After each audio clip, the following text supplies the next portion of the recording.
So, good morning, everybody. It's a wonderful Monday morning, of course. And I can tell you, um, what can I say? We're happy to be alive today. Isn't that right, Renita? Most definitely. Yes, we're very happy. And thank you so very much, Romanas and Cabrina, for helping us set up this morning. Much appreciated. Today, we have a very interesting topic, of course. The last show we spoke about International Men's Day, recognizing our men, and we encourage the ladies to take some time, pamper your loved ones, especially your male figures in your life, not only for the month of November, but throughout the year. I'm already seeing a lot of women putting out on their statuses. They are waiting the Christmas gifts, the Christmas money, the Christmas everything. So I guess that's a message for our male figures out there. But don't forget, it goes both ways. I mean, if we appreciate our male figures, they will appreciate you too. And I was so happy to see all the memes and all the statuses going out so early. But what are we women doing for our male figures? You're already asking early, but did you do anything for your partner for International Men's Day?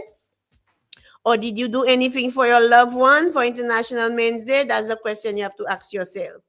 Yeah. So this morning, our topic is violence against women. And this month, we're recognizing violence against women. And that is a very, very common thing. Very, very common. Although, men will say that, they themselves, whereas they recognize violence against women, but do we actually recognize violence against men? Some women can be very, very, dominating. Yeah. What do we call them? Alpha females? Yeah. So, well, excuse me, I'm not one of them. We just want to bring on that topic because it's a growing concern in society. It has been in the past years. These are things, sometimes we don't speak about, but it's there within the homes, and it has tremendous, how should I say, repercussions on the women, the children, the family members. And so many times, we hate. It can happen to us. It has happened to us, maybe to other people in our family, other people in our communities, and so on, you know. And these are the things we want to speak about. We don't want it to keep it hidden because it can have the effects on our lives. It can have the effects on our, children lives. And we want for women to express themselves. There is a help out there for them. And we're hoping that my guest and I'll let her introduce herself, which is no stranger to our show, to speak about it, to come in and speak about it. There are services that are available.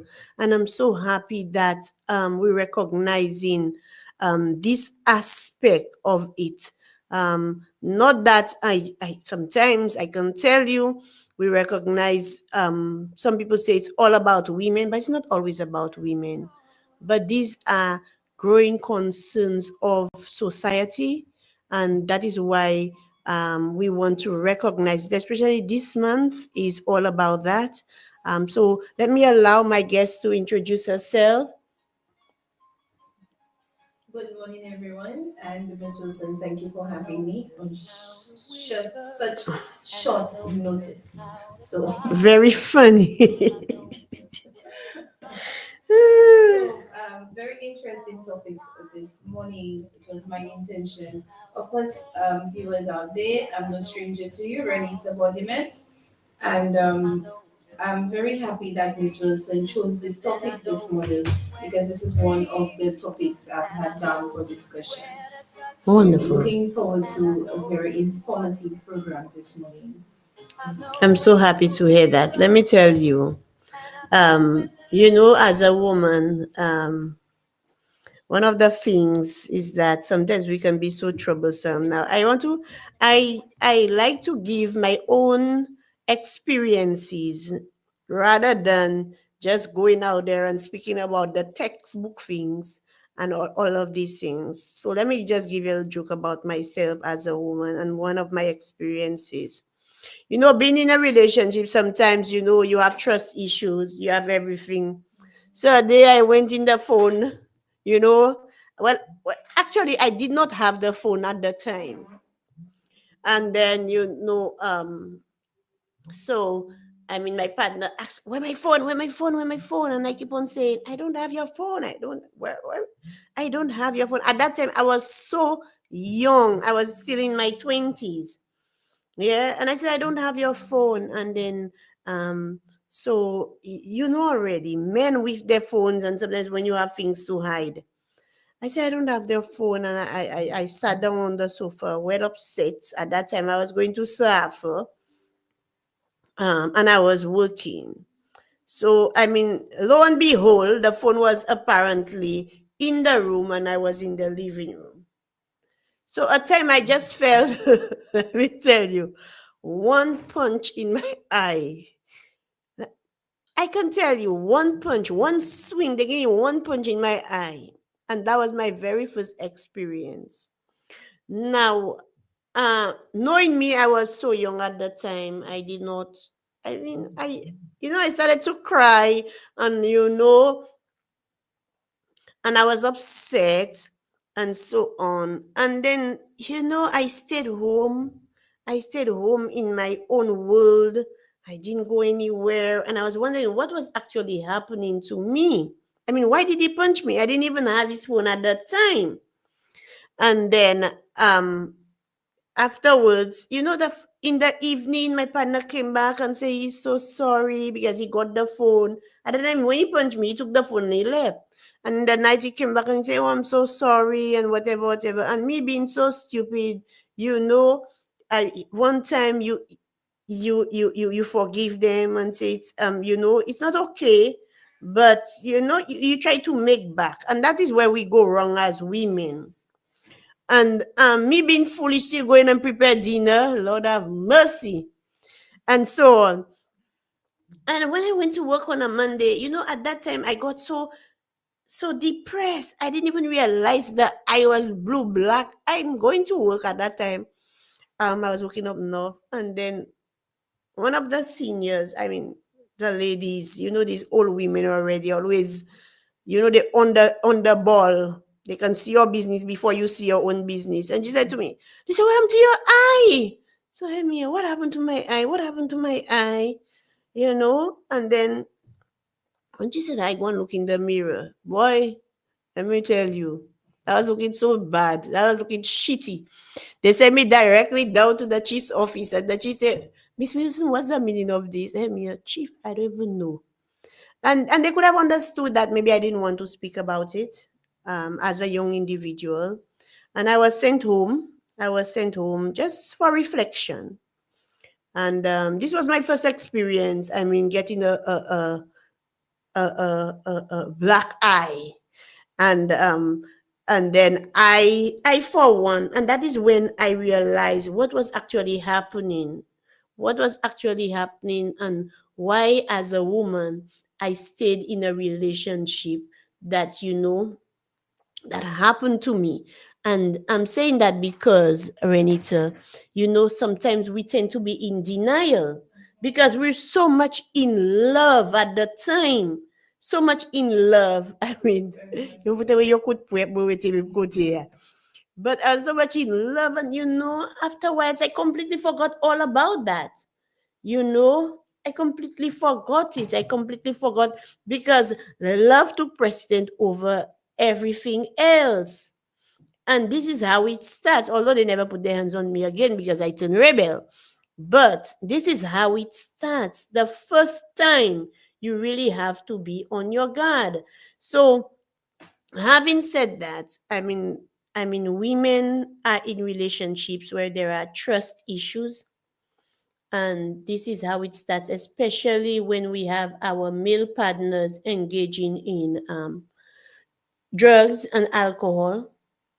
Yeah, and that is where it starts. Any take on that one, Renita? I was actually, whilst we were speaking, looking at the cycle of abuse Mm-hmm. because listening to you speak, and of course, I'm sure if you speak to many women who have been in abusive relationships, of course, I've had my share. I guess mostly every woman, if not every woman, mostly every woman can tell you maybe they've had an experience. Yeah. So when we look at domestic violence, now I heard you call yourself stupid, and I'd like to tell you that it wasn't, I would not say it was stupidity.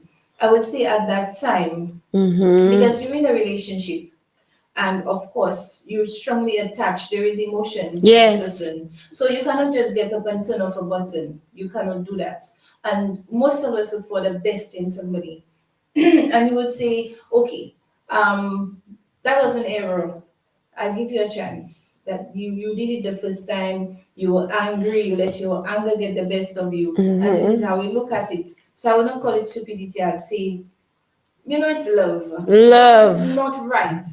Don't get me wrong that it's not right. It should not be tolerated. Mm-hmm. Okay? So I'm going to read the cycle of abuse. There's the tension build, the abuser creates tension and the survival stress builds. Incident, the abuser lashes out through physical, verbal, psychological, or sexual abuse tactics to dominate the survivor. Reconciliation, the abuser makes excuses or attempts to apologize for the incident. Gaslighting is common. Nothing happened, I'm sorry, and the calm. Things seem peaceful, maybe even better than before, but often this does not last long and the cycle starts all over. So, persons who are in abusive relationships need to take into consideration what is going to happen. So, you were abused the first time, you forgive, he said he was sorry. He brought you flowers. He bought you gifts, made dinner, did everything that you want. And for a peaceful moment, like the cycle of abuse I just read, things will be okay, even seeming better than before. And before you know it, another lash comes, something else happens, and this cycle continues. There is this it's a theory of the frog in the boiling water. So every time I think of abuse, domestic violence, I think of this theory where they have about the frog of the frog warm water effect. I think I'm saying it wrong, but it's I'm bringing out the meaning. So frogs, they can adjust their body temperature. So if you take a frog and you put it into some water and you put it on the fire, that frog will adjust its body temperature until it dies. It will not see any need to come out of that water because it's already adjusting its body temperature to fit the water. So when, of course, that water gets too hot, it has no energy left to jump out of the pot. So it's Mm-hmm. going to die. So similarly to abusive relationships, what happens is it's a lot of psychological effects more than physical because the I will call it the abusee. There's the abuser and the abusee, the victim. This person, when you are abused, you will be it wasn't his fault. You make excuses. So now you're already shifting your mindset to accept, and as long as you start accepting and saying it will be better, he just needs help, he will be better. And then you start seeing the good side. Of course, what we do, we say, he's a good person, he's very calm, he provides all my needs, he's always there for me. You see the good side of that person and say, it's only that little dark side that needs change Mm-hmm. and that needs help. If this person is really sorry, this person will go out and get help for themselves. They will tell you, okay, I think I have a problem. I have anger issues. Let me go to therapy. Or please take me, help me. Let me get help. Get help for me. In a case like this, of course, we can go out for help. But if especially Most abusers, what they do, they tell you it's your fault. You caused me to do it. Okay? And I'm not going to say ladies right now, I'm going to say people, because there are men in domestic abuse relationships. There are. That is so true. Okay? There are. So I'm not going to say women, I'm going to say if you are in abusive relationships, you need to get help to get out. Some people look at it and say, okay, you like what you're getting. You like what you're getting, that's why you are not there. Mm-hmm. But if you look at a lot of factors involved in this abuse, excuse me, it is not simple. Because just like you had the frog in the boiling water Mm-hmm. effect, the frog was changing his body temperature to fit that boiling water. So does the victim. So you're already changing your mindset, changing your whole attitude to accept what is happening now. Mm-hmm. So, okay, if it's when he came home, the food was not cooked, it's my fault because I watched too much TV or I was on my phone too much. So, because of that, he hit me. You're not saying that it's wrong, no matter what. Do not raise your hand on somebody or be verbally abusive. Okay? It's wrong. There is no apology, there is no excuse for raising your hand on somebody. So persons who are thinking, you'll be like, okay, so next time I'll use my phone less. Next time I will ensure that next time I will ensure that the food is cooked by the time he's home. Next time I will ensure I iron his clothes. Next time I will ensure that I did not tell John hi. Because my boyfriend is very sensitive. I will not tell John hi. I will not have male friends. I will do what he says because all that is happening is my fault. And already this is psychological. And it's very hard to break. It's very hard to break free from that. So anytime you realize you cannot do it on your own, you need to reach out there for help. Most times you need the help, outside help, to get out. It's not as easy as that, especially if there are children concerned. Mm-hmm. Some people say in relationships, they will tell you, he does it to me, but he is very good to my children. It is affecting the children even more than you, because the children will grow up themselves seeing that mommy is being abused or daddy is being abused. So if my mommy or my daddy was being abused when I was growing up, it's okay. I will be abused too, and it's okay. I'll accept it. That's what I grew up in, and I've heard it. Persons have said it to me. I was raised in it. That's what I grew up seeing. So I don't see there's anything wrong with it. So that's why they tell you sometimes the abusee becomes the abuser. So when the children are seeing that, most likely, especially males, most likely they turn out to be abusers themselves. Mm-hmm. All right. So it's a psychological effect. So I'm employing persons as soon as you realize there's violence. I'm not saying ladies, I'm saying both men and women. And I know that there is a stigma to men going and get help because they are laughed at. Men, of course, we look at men as the macho persons, the alphas, like you said earlier, and they're not supposed to be beaten. They're the ones who are supposed to be in charge. But in certain relationships, the men too are beaten, and it is so sad that when they do go out there to get help, they are judged and mocked and criticized. But the same thing that's happening to ladies, as you said, Miss, there are alpha females. Very So, much so. yes, so the men need as much help as our ladies. And I think that a little more needs to be done to assist our males. Because where you have shelter for women, you have the shelter for women, you have most crisis centers and all. It caters to the ladies, it does not cater to the men. But last time I explored this, I was told there was a shelter for the men, but they were not coming, so they shut down. I'm not sure how recent, I'm not sure what was happening. But I do believe that maybe an anonymous hotline, something has to be put in place so men can get help. Because when they go to the police station, trust me, I've heard it, they are being laughed at, they are being criticized. So if I know I'm going to be laughed at and criticized, I won't go. All right. Yeah, that is so true. And there are some men that are very soft-hearted. They cry very easily. Mhm. And they they tend to be very emotional too, and and they tend to be that kind of sensitive kind of individual. So, and I tend to agree with it. I tend to agree with you when you say that about our men.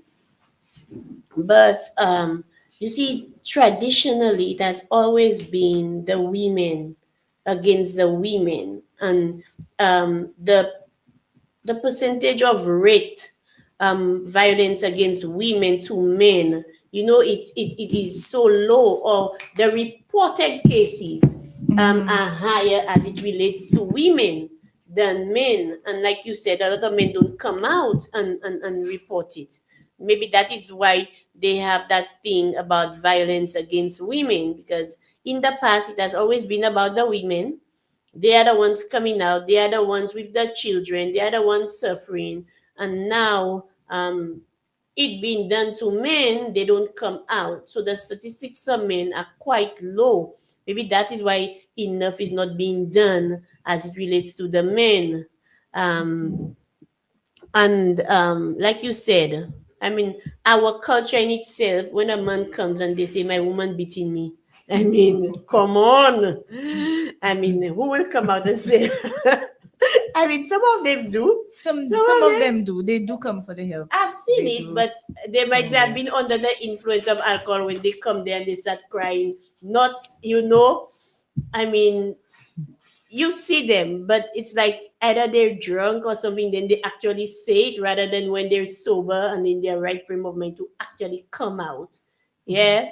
So I believe I if they're given a safe space. For yes. example, you have an office away from that, and it doesn't cater to, for example, the Division of Human Services. We mostly deal with children, but of course, the Domestic Act falls under us as well, Human Services.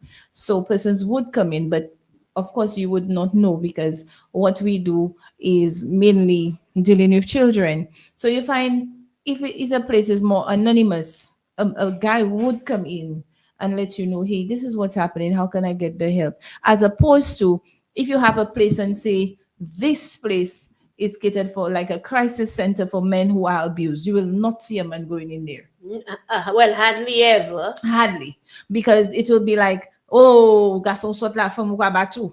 So persons will see and okay, but if it's somewhere anonymous, I find they come into that place more often. Yeah. And, Yeah. and and we have our mental health services where we have counseling available to everybody that comes in. I mean, no matter what issue, if you just want somebody to do and so on. And currently we have a male nurse um, that is there with us for mental health in our region. So even better. I mean, you can sit down and speak to him and relate to him and so on. So that is a good initiative the men can take. Have no fear. I mean, there are Definitely. services Yeah. available. But I love a holistic approach Mm-hmm. because you find many times you get the counseling, you would get the theoretical aspect of it. I get all the counseling, I get the therapy, but I'm going back into that same environment. That is so So it has true. to go hand in hand because if I'm going to get the therapy, if I'm going to get the help out there theoretically, I need my environment to change.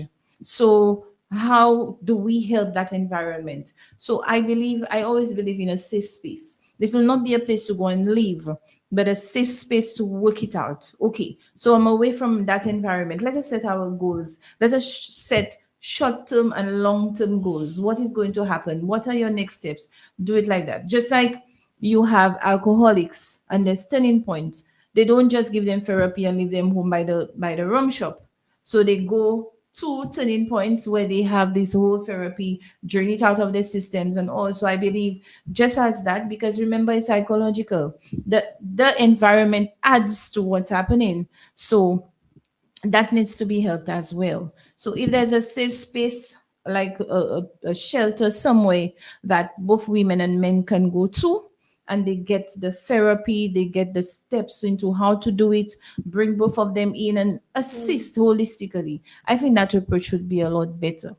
Something else I would like to see, there's I don't know if it's to call it the bystander effect, but something really hurts me that you hear too many times. And I get, honestly, I get what people are coming from, Mm-hmm. but it still hurts that you will hear, um, Miss Wilson always in a fight with her boyfriend. So she calls the police. Somebody calls the police. The police comes. The neighbors, tous les jours c'est moun sa ka goume. Tous les jours c'est moun sa ka goume. Pa worry at you. The police says, okay, Miss Wilson, anything to say? And no, and you're gone. Mm-hmm. So I believe if we are to make a change, we have to do something radical. Because sometimes if you cannot take yourself out of the situation, somebody needs to take you out. So if we have the Domestic Violence Act, which we are governed by right now, okay, and it is illegal. What we will say that it is, what's the word I'm looking for? It can be charged. So it's an offense to beat somebody. There's it's an offense to do domestic violence. So in that sense, why do we have to leave it to the victim to make a report and also to testify to say, okay, this is what's happening? um, I'm not too okay with the Domestic Violence Act, but I do believe it was being reviewed. Somebody, you could correct me if I'm wrong, that it said it makes Provision. provisions for somebody to report the matter. And if somebody can testify on your behalf, then of course you can take this matter to court and this person can be penalized. So I think more persons need to come forward and report these incidents and be ready to testify on somebody's behalf. It was so sad just recently. Someone came to me and said, this lady, but this lady is in an abusive relationship and she has some young children, and the man beat her so badly. He stomped on her, like jumped on her, stomped on her. And I was like, was a referral done from the hospital to the police? And she was like, oh, but she didn't want any charges against the man. She didn't want anything to be done. So I am saying, just as we have sexual abuse, where sexual abuse is done to a minor, there's nothing about right now jugement. It's a police case. So why can't domestic violence be a police case as well? We have the act to follow. So if somebody is being beaten so badly, why wait on this person to say, okay, I want to make charges? Yes, they're not minors that somebody has a voice for them. But of course, at this, let's look at their mental state. Are they at the right state of mind to make decisions for themselves? Or is it fear? Are they afraid of that person? Of course it is. It's definitely fear. And some women, I mean, sometimes the men are the main breadwinners of the house, Mhm. and they thinking some of them really think that they cannot get a job and survive out there. You understand? So they tend to stay in that relationship, and sometimes if the man is taking care of them so well financially and providing for the house so well, um you hear people say, ipe throw away me waiting the day there's gabi cow. You know, people say these things like, no matter what, since the man is taking taking care of you so well financially and giving you everything that you need, you have that big house, you have Subway subways there, Mhm. car. And people say that all the time. Sometimes even your parents might say these things to you. So so you there taking the licks every single day. You're so unhappy just because, I mean, they're taking care of you And of financially. course, the look, the facade you have to create for society, that of course I am mistress so and so, Mm-hmm. and I cannot go out there telling anybody that my husband is beating me, and I cannot go out there and show people that my child have two abusive parents. You Yeah. know, so it's the look we want to create out there, that hey, we have this perfect family. And society has caused a lot of women their lives, I will say that this way, Mm-hmm. because you find too many times the emphasis is on staying married, keeping your married life, keeping your relationship, more than it is your health, your safety, than anything else. Anything else? Your safety. Why risk your life to say, I'm getting yearly trips to Dubai? Mm-hmm. Where would your life go? Where would your life be if you don't have a life to go to Dubai? Oh, I'm going on a cruise. My man is taking Okay. care of me. I'm going on a Yes. cruise. And next thing you know, inside of you have this tumor festering because, Mm-hmm. God forbid, you have been beaten so much. So, people, I'm not saying ladies, people, men and women, take care of yourself. I read a quote recently that said, nothing matters but your health. When you have your health, you have everything. When you do not have your health, you have nothing. And that Nothing. is so true. Because if you are not healthy, what can you do? Where will you go? All the money in the world, does it make you happy? How No. can it help you? So you are nothing without your health. And domestic violence is unhealthy physically, all the ways you can think of. It is very, Especially mentally. very unhealthy. And that is what we urging women to do. I mean, to go out there, get the help, do not stay in this relationship. I mean, others have gotten out of it and do well for themselves. What makes you believe that you will not be able to do well for yourself too? I mean, women are strong individuals. We are part of the backbone of society, and we have to lead by example so that we can set examples for our children, and which is most important. And I can tell you that you know I mean, hearing it in society, seeing it for yourself, it really hurts. It really hurts to see a woman being beaten, especially out on the streets, Mm-hmm. or by a block, or by a fete. I mean, come on. And nowadays, persons have no chill. They don't care. They videotape it, and that's one of the concerns we have Yeah, with society. They're quick to videotape every single thing and put it out there. Do you think of that person's feelings? Do you know the person's situation? And when you do that, once you post something, it stays online for life. And people exactly. need to think of all of these things. Person's privacy is of utmost importance. And people quick to say, oh, if you did not want it online, you would have put yourself in that situation. It can happen to every It can anybody. happen to Persons any need and to everybody. understand that it can Yes. happen to anybody. Last night I was so traumatized by something that happened. I was leaving the hospital. It was about like 3 a.m. I was not well. I was going home. I'm on that road, 3 a.m. in the morning. Reaching at a certain point, I am seeing this guy holding who looks like a child, grabbing onto the child, pulling. Well, I said a child, but the profile of a child. I wasn't sure whether it was an adult or a child. But in my eyes, it was just wrong. 3 o'clock in the morning, and you have somebody dragging, and you can literally see this other person. The female is fighting, struggling, and this person. So I stopped. I mean, I have to do self preservation, yes, but I stopped. I honked my horn. I put my window down. Yes, I had somebody with me. We were both females. And I shouted, "What are you doing? What are you doing?" Okay, cool. Okay. And because in my mind, this is a child. What is going to happen to this child? And the person just like took the what looked like a child and ran away and so on. So we then called the police. The police came, of course, nobody was seen. But I got an update, and it was heartbreaking again to hear. Yes, there were two adults, whatever, that's what usually happens.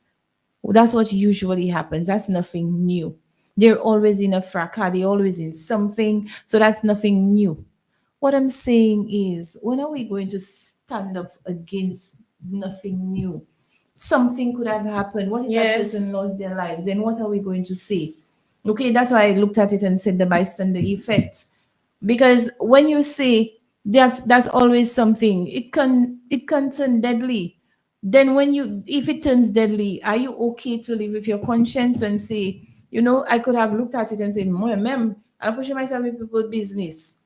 But the person in me, the social worker in me, everything in me could not have just passed by and seen that happening.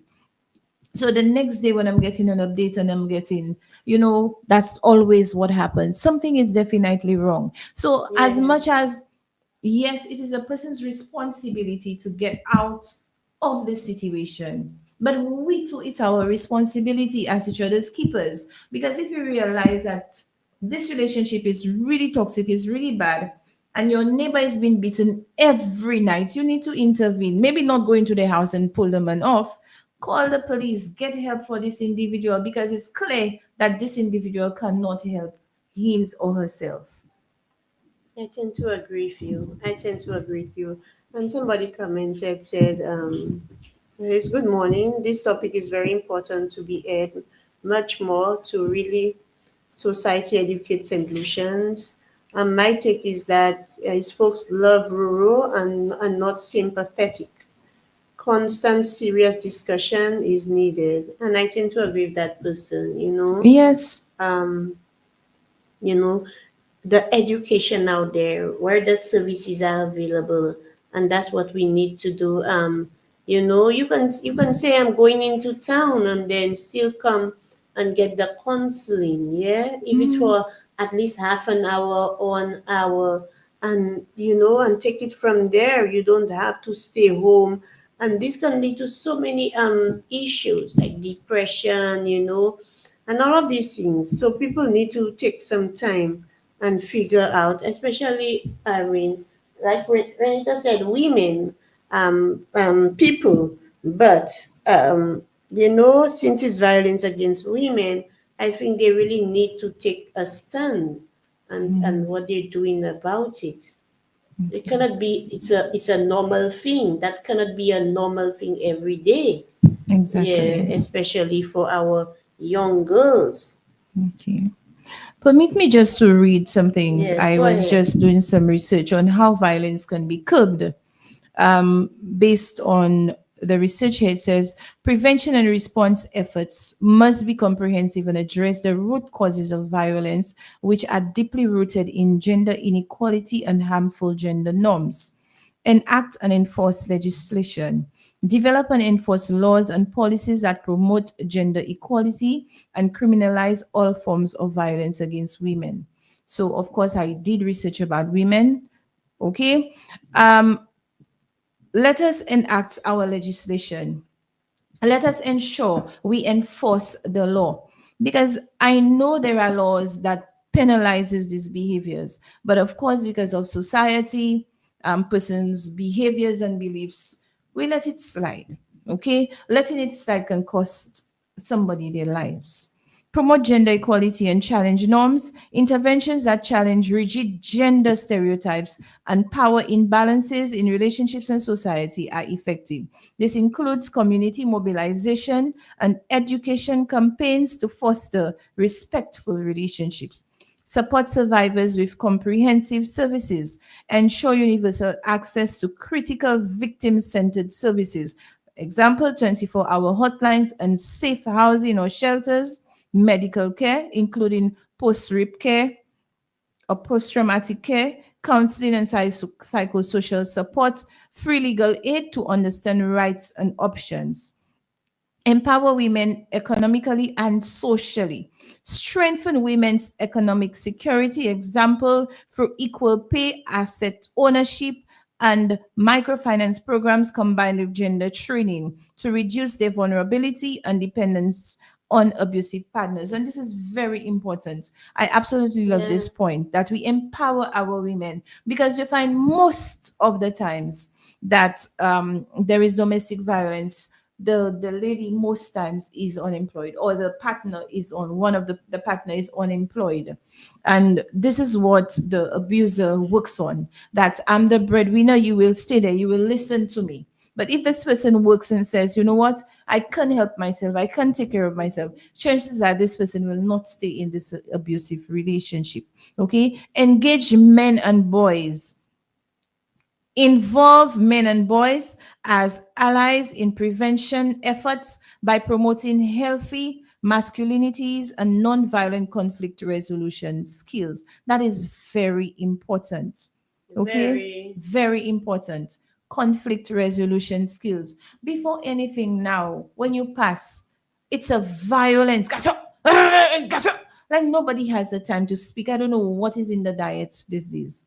Okay? So I'm thinking sometimes the strong use of alcohol and drugs. Okay, so we really need to educate our men, teach them, the men and the boys, especially how to deal with conflicts. Because apparently, right now, violence is the way. This is very wrong. Prioritize prevention in education. Implement school based programs that teach safe and healthy relationship skills and challenge gender stereotypes from an early age. Improve institutional responses, train police, very important, judiciary, healthcare providers, and social workers to provide sensitive, effective, and accountable responses to survivors. And not only should they be trained, but also given the necessary resources. Because, like last night, I felt vulnerable because I was there. I had to like move away from the situation. And in my mind, I'm like, God, I hope nothing happened to this person as I moved away. But what was I left to do? Okay, because I had I had nothing. So I had to preserve myself. And not only are we talking about something to preserve yourself, but then as a social worker, we go out there. Where do we send this person to get the help necessary? Where's the help? Okay, so all these and more, by addressing these various factors, societies can move towards preventing violence against women and ensuring the safety, dignity, and equality of all individuals. Okay, so this was an excerpt from online that I read, and I felt it very necessary, very important, very informative to read it I to tend our to agree. viewers. I tend to agree with you, especially as it relates to empowering women. And women need to take a stand to stop depending on our male figures. I mean, go out there. There are so many programs out there, so many programs out there to teach you a skill and to Yes. continue working with. I mean, no matter what challenges that you might come across. And there are, I mean, no longer before, they did not have these programs. They have night classes, they have afternoon classes for unemployed, they have grants available. I mean you have to go out there.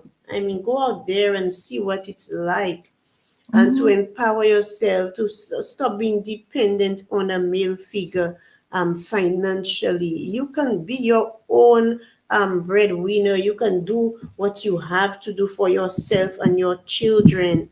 Mm-hmm. There are so many single parents out there, and there are women that do all what they have to do for their children and themselves. And with everything else comes sacrifices, and that is where you come into play as a parent. And I'm so happy you said about teaching our boys as well as our men when it comes to conflict resolution. And this is one of the things, I encourage young girls to be mindful of, especially during teen dating. Mm-hmm. Observe these behaviors when it comes to your partner, your boyfriend, as a teenager.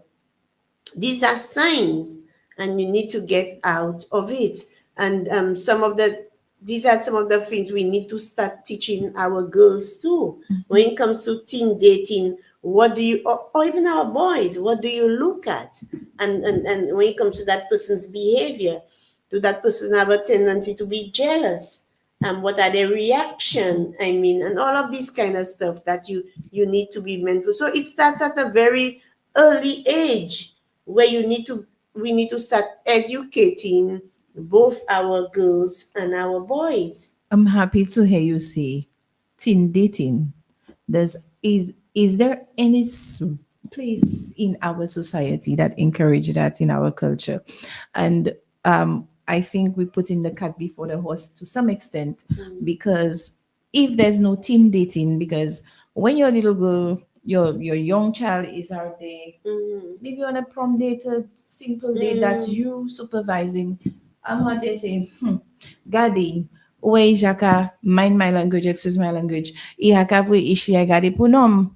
And this is the thinking. So we now need to educate our society on the importance of dating the right way, not encouraging persons to be promiscuous, but dating the right way. Because in society right now, it's all about getting Mr. Right. You can be 10, getting Mr. Right. I mean, not 10, but as long as you start dating, you're of the right age, get Mr. Right, get married, and okay, there's no space for dating. There's no space for allowing young men and young women to explore so that of course they can observe, they can watch, they can say, okay, you know what, I don't like this behavior, so I don't deserve that kind of treatment, so I know now what I'm looking for in this person, and so on. So it's all about education, and not just our children out there, but the entire society. Because if we are going to move away from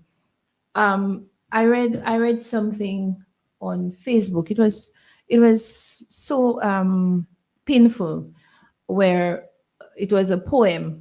Mm-hmm. A girl wrote a poem to mama. A poem to mama. I can't remember it off my mind, but I'll tell you an analysis of it. She said, Mama, you encouraged me to get married, which I did. Mama, I did everything that you asked me to do. Mama, when I came to you back on blue, you told me to go back. That's part of marriage. Mama, when I came back to you again and told you he was beating me, you told me that's your husband and you have to do what he wants. Mama, when I told you he keeps giving me the gifts and you sent me back. Mama, today, are you happy now that you put in flowers on my grave? And this one stayed with me. That's how I Yeah. can remember it. Okay, are you happy now you putting flowers on my grave? And it is out there, it is being seen that you It is. encourage, stay in the relationship. Say mama ila lokite kumon kikay gade yo lokite kumon kikay la po si mama ila whatever whatever. What is more important? Is it material stuff, or is it your life, your sanity? At this point, I believe that peace of mind is above everything else. Peace of mind. So to start curbing this thing, to start moving away from all, I think it's very important we start educating the public on dating, the importance of dating. And like you're saying, when a teenager, your teenager is going out on a date, of course, if I'm sending my teenager out on a date, if you at, for example, say Paradise Hotel, you will be in the bar, be on the beach. I want to supervise, yes. But of course, I want to give you a little leeway to Some start to privacy. talk. You Yeah. understand? But of course, with supervision, that you don't want your child out there being taken advantage of or becoming promiscuous. But society needs to allow persons to date. There's no space for it, especially not in our society. So that's the point I wanted to make when I heard you said that. Very interesting. Oh yeah. I mean, as a mother of a teenage daughter, these are one of the things. I mean, I might need to come across pretty soon. And you have to prepare yourself mentally as a parent, and that is where communication comes into play.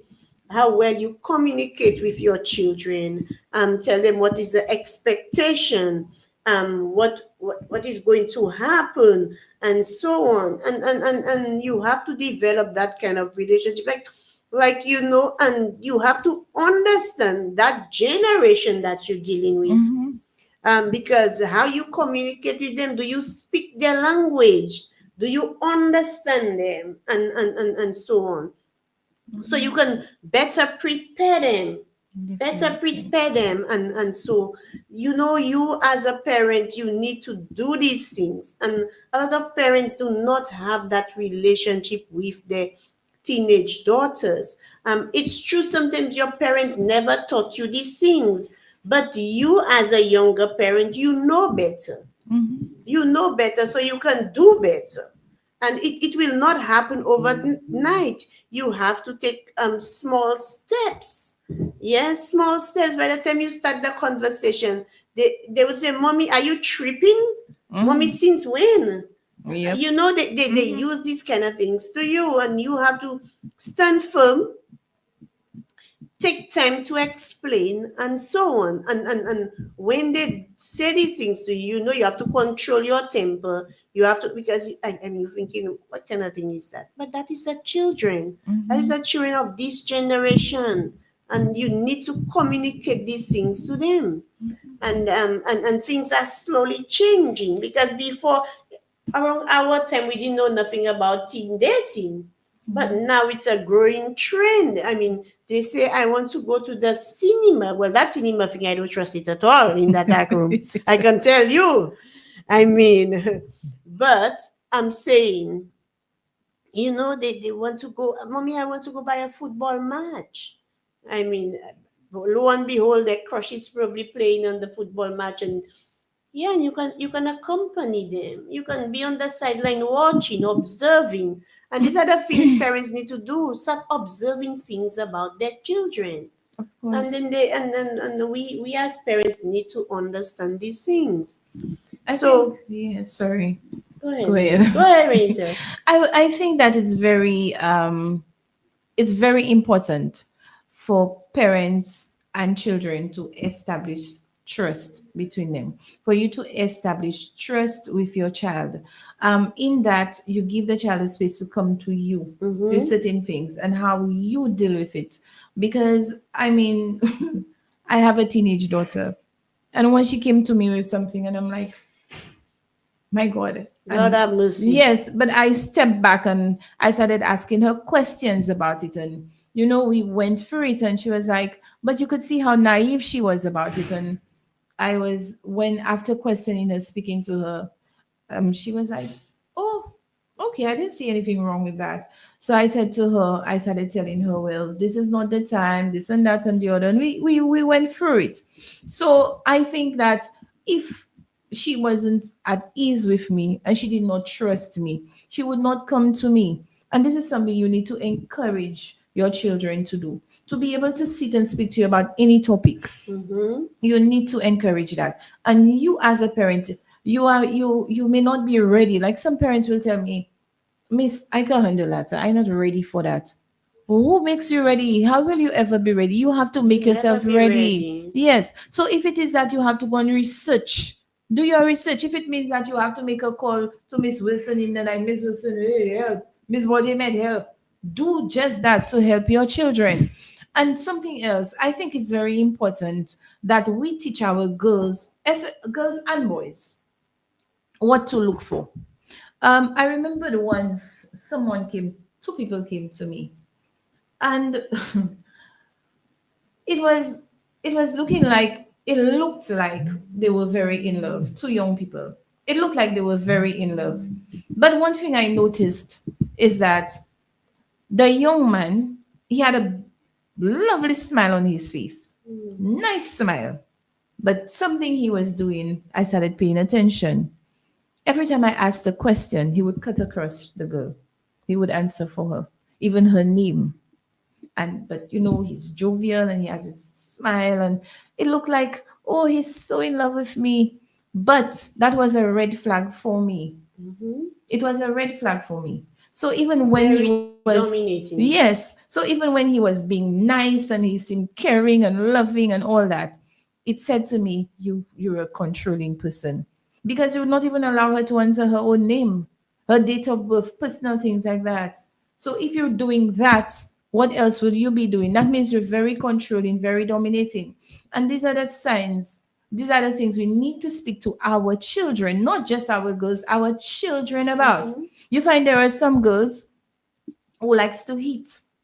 They like to hit the boys. So I had to tell my son, I have a son, yes. Boy. So I had to tell my son, I do not want you raising your hands on women. But if a girl is to slap you, you hold her, you detain her, report her. Of course, because you don't tolerate that. Nobody should be hitting you. You should not be hitting, nobody should be hitting you. So we don't want to teach our boys, don't hit women when women are hitting the men. Mm-hmm. So we need to teach both of them the right way to handle certain situations. Yeah, some of us women have light hands for sure, right? Hmm. Very light hands. So I tend to agree with you there, Renita. I know our time is up. It's 15 past 11, and the conversation was quite good. Mm. I must admit, what you say about the women hitting the boys, and I see that quite a bit among our younger generation Mm-hmm. at the, because you know what, some of the boys tend to be timid, and some of the young girls tend to be a little bit more outgoing, Mm-hmm. and they tend to be bullying the boys quite a bit. They do. And Recently, my son was at primary school, and it really, I really started paying attention when he came home with his pocket torn and his buttons mhm, missing. Who did that to you, a girl? yeah, yeah, yeah, yeah. So, I realize that, and we're saying violence against women, but that's where our parents come into play. mhm, And then the parents need to, start re-strategizing how we help our children. What do we do when we start seeing these red flags when it comes to mhm, our children's personality, the way they speak, the way they handle people out there? And I'm hoping that you know, young parents sit and talk to their children.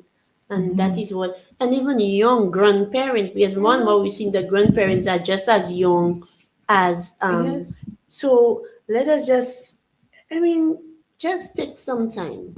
Take some time. Let us just sit down and observe, because violence against women is there. It is something in our society. So we urging, and especially like you said, our law enforcement Mhm, need to play their part, because once you see this is a weak area, then it will always continue. So we're hoping that all of that can change, if not overnight, but slowly changing. And that is where we need to start. We need to start somewhere. okay. I think something that's really lacking in our society right now is empathy. Oh Our yeah. children are not empathetic. I've noticed that. And I think it's very, very important that we take a step back to teach, to start teaching, reteaching our children, our young generation, how to be empathetic. Because you hear the children is like, so what? Yeah, So what? It's like, so what? So what happened? I don't care that. I don't care. they And do. that's the whole attitude. So I have to be putting my children to seat and telling them, okay, so tell me, if it were to happen to you, how would you feel? So I do a lot of that. What if it was you? Put yourself in the person's shoes. Let's go. Yes, you'll tell me, well, I'm not the person. I can't put myself in the person's shoes, but okay. So if that same situation were to happen to you, what would you do? So we need to start teaching empathy because a lot And of the children are not empathetic. one of the things I realized, no longer are our children um, going to church like before. Mhm. And church and these organizations can really help children understand these things, because there are so many lessons taught when it comes to the Christian life and so on, and a lot of our children are lacking. No longer do parents and children go to church So together. true. No longer do you all sit down and read the Bible together. For those persons that are Christian, and we can respect those that are not Christians. But at the same time, inspirational books. Do you buy these books for the Mhm. children? Do you download it? Do you sit down on an evening and Mhm. read it together and ask the children questions? And then I'm urging parents to do these things so that they can exercise empathy, because I experienced it also, and I'm saying, oh my goodness, what's the meaning of that? Yeah. Like they just don't care, and that Mhm. is when things happen. But Yeah. sometimes when the violence start coming in and things start happening, it's too late to teach our children that. Yeah. And I'm hoping that parents, We have teachers, a lot of guiding to do. teachers, Mhm. and one of the things I want to make mention is our society. Like when somebody is trying to correct somebody or correct our children for that kind of behavior. For example, maybe my son is actually beating somebody else, and you as a police officer come in to, as the person at work, or, trying to curb the problem. First thing you'll hear, they say, ou même ka bat femme.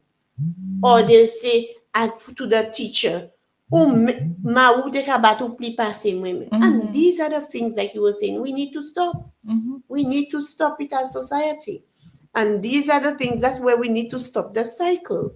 Definitely. Because the person is going through it, maybe they know what it is. Exactly. So therefore, you have to be mindful of all of these things. So having said that, any last words, Miss Podimet? Um, I wanted to make mention to a comment a young man made to me some time ago. He said to me, "The girls now like bad boys." And growing up, he almost had to become, it's almost like to get a girl, he had to be a bad boy. But he knew who he he knows who he is, what values, he was well raised. So of course, he did not become that bad boy. So again, I'm saying to us out there, we have a lot of work to do, letting the young girls especially know that bad boys, like they say, quote unquote, the rough ones and the bad ones, are not the ones to go after for what we say protection, because the protection that you will seem to get from others will become the violence that you will be receiving at the end of the day. So we need to be very mindful of what we go after. And it brings me back to when we teach our children what to expect, what to look for in a partner. And I can relate to that because I mean, I for one, I mean, I don't like a well polished guy, nice guy. I kind of like the, to tell you the truth. But at the same time, lessons learned. I mean, when you're in that kind of situation, in that kind of relationship, you have to be really strong as a woman. And this kind of relationship can really put you behind in life when it comes to self-development and so many things. So the quote-unquote bad boys, yes, especially as a young lady living a sheltered life, all your life you've been sheltered. So that kind of life tend to be very, very fascinating and wonderful. You want to experience it. I too have fall trap in that thing. Now I can tell you, standing up by a bad boy, oh my God, you really feel good. I can tell you, as if you're untouchable, but at the same time, it comes with serious How much you consequences. have to pay for that protection? Exactly, Sometimes you have exactly. to pay with your own life. Yes. So you have to be so very mindful of all of these things. And and that is where parents need to come into play too, because some of us parents, we shelter our children. We don't take them out in the community. So when they meet an individual, I mean, it's like, oh my goodness. I mean, that is something they have never been introduced to, sitting in the ghetto. Oh my goodness, that is so wonderful. But it comes with It consequences. brings us back to Yes. dating And that is and where it what to comes, expect. and this kind of thing. And parents need to, bring your children out in these communities. When you see a boy, explain to your child, your girl child. You understand? Not to give criticism, because some people can change their life around and so on. But explain the different life situations to your children based on what you know, not to criticize, but to teach them about what society has to offer, what the man has to offer in our society, and so on. I mean, sometimes a person could be looking like the best person ever, and at home he can be a monster. You understand? And the Definitely. bad boy can be really a darling. But these are the things that you need to teach our children. We need to make references to other person's experiences to our children so that they can better understand life situation, especially as it relates to violence. Most Yeah. definitely. So, having Yes. said that, I would like to say thank you to all our listeners. We're very happy that you out there listening, and your comments goes a very, very long way. We're encouraging our parents, um, our teachers, our police officers to play their part out there, especially when it comes to violence against women. And we emphasize violence against women, but we also like to say to the women out there, I mean, be mindful too that, I mean, some of you do like to raise your hands and to beat our male figures. The same way we see it as such a bad thing when it comes to women, it's just as bad when it comes to men. Yeah, and for our men out there that is being abused, don't forget there are services out there. When it comes to mental health, you can come in and speak to our mental health nurses, and come to our wellness centers, come out there and speak, get a little counseling, and just come out and talk, and maybe you can feel a little bit better, and maybe you can start going into the right direction. I mean, just like women say they're so in love and they take the beating, some men are quite in love too and they'll take the beating, or the women tend to be dominating and they're taking very good care of you, buying all the expensive shoes and clothes and everything else, and then you're taking licks. The same way, it goes for both. So that is where we call that is where we need to work on. And let me just say, I'm hoping that everybody has a very, very good weekend, week, A week. and hopefully come next week Monday we will not be on the program because it's election day, right, Yes, Renita? it It's is election December 1st. day, so we're Mhm. asking everybody, be your neighbor's keeper. Keep the violence down, keep the roro down, keep throwing the words at each other down, respect where people choose to vote, because all of that is part of health, violence, and all of Mhm. that. We're Mhm. asking you to keep it down, just respect people. So if you see that person going down the road, do not jeter parole, do not because after all is said and done, after elections, after results, you still have to face your neighbors, you still have to face your friends, you still have to face your colleagues, and so on. And for those persons, I mean, at the end of the day, I know some of you will be consuming a lot of alcohol. Be Mhm. careful, those who are drinking and driving, or those that cannot keep their liquor and tend to have violent tendencies when they drink or smoke, and be mindful of all of these things. It's all well we're having such a big activity come Monday, but we do not want any casualties, we do not want any deaths, we do not want anything that can have an impact on our family members and our loved ones. So again, thank you again, Super FM. Thank you, Rome. Thank you, Cabrina. And thank you, Renita, for coming in there for at such a short notice, of course. Always have my back. So again, persons, all our listeners, do have a wonderful day and take care. Okay. Till next time. Not ending for me.